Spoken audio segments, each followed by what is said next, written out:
As we enter Fraud Prevention Month, an Equifax report shows fraud in Canada is rising. Two major law enforcement actions dismantle the 8base Ransomware and Garant TX crypto exchange, and an emerging botnet sets a new record for DDoS attacks. This is Cybersecurity Today. I'm your host, Jim Love. Nearly 90% of Canadians believe companies aren't doing enough to protect their personal data, and more than half feel powerless against fraud, according to new data from Equifax Canada. As fraud rates climb, concerns are particularly high among seniors and Quebec residents who are demanding stronger protections and broader fraud education. The Equifax survey highlights growing public frustration, with 55% of respondents convinced that identity thieves will always be one step ahead. Auto fraud is a major concern, with falsified documents and inflated incomes driving a surge in fraudulent applications. Consumers new to Canada and those with limited credit history were hit especially hard, facing auto fraud rates more than twice as high as established borrowers.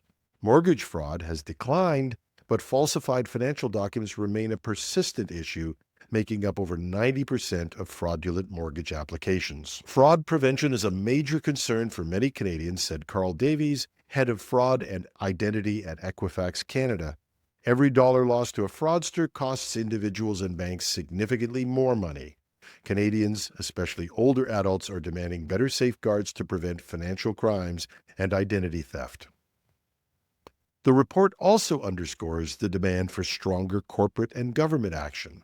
While 88% of Canadians believe that financial institutions and governments must work together to combat fraud, 82% said companies that fail to protect customer data should face penalties. As fraud tactics evolve, consumer concerns will likely continue to grow, along with calls for greater accountability from businesses and policymakers. And one number that should give pause to those who are charged with educating the public: 51% of those surveyed are unsure about how to respond to fraud.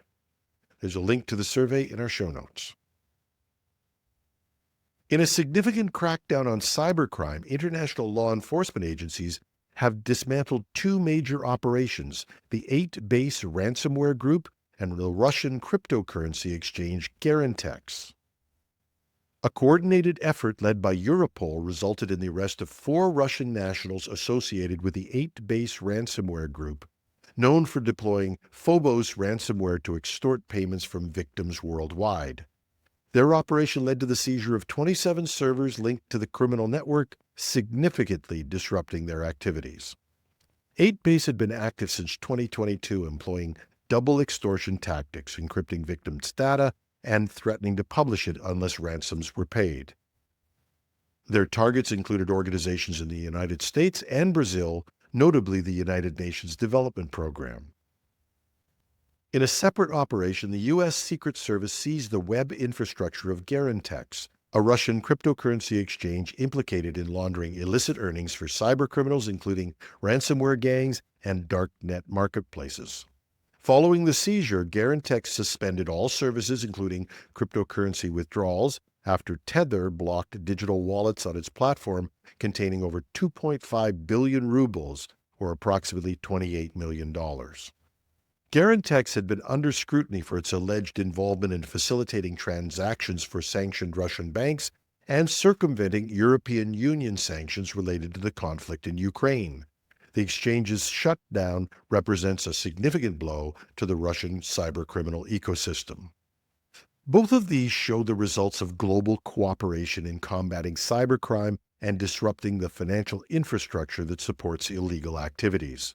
By dismantling operations like 8base and Garant TX, authorities aim to deter future cyber threats and protect potential victims worldwide. And while these are encouraging results, we are aware that these groups tend to regroup and resurface. But for now, let's just take it as a win. A newly identified botnet has rapidly emerged, orchestrating some of the largest distributed denial of services, or DDoS, attacks on record. This botnet, which appeared almost overnight, has been linked to massive DDoS campaigns targeting various online services. Security researchers have observed that this botnet leverages a vast network of compromised devices, primarily Internet of Things gadgets such as IP cameras and home routers. The scale of the attacks has surpassed previous records, with some assaults reaching unprecedented data transmission rates. The botnet's rapid proliferation and attack patterns bear similarities to notorious malware strains like Mirai and Bashlight.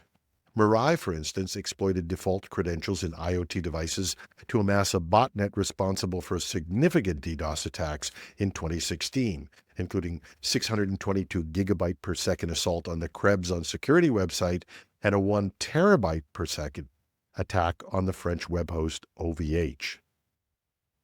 Similarly, Bashlight infected Linux-based systems to launch DDoS attacks, with some incidents peaking at 400 gigabytes per second.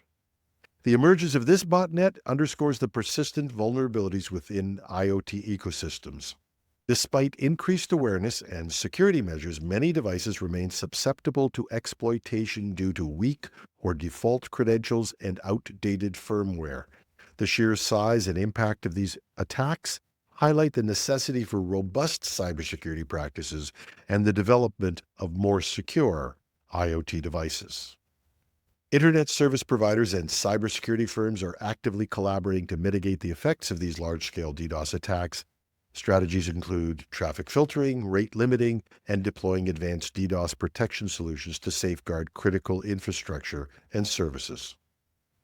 As this situation evolves, it serves as a stark reminder of the ongoing challenges in securing the expanding landscape of connected devices against sophisticated cyber threats. And that's our show. Catch us on the weekend for our interview show if you can. Otherwise, I'll talk to you again on Monday morning with the cybersecurity news. I'm your host, Jim Love. Thanks for listening.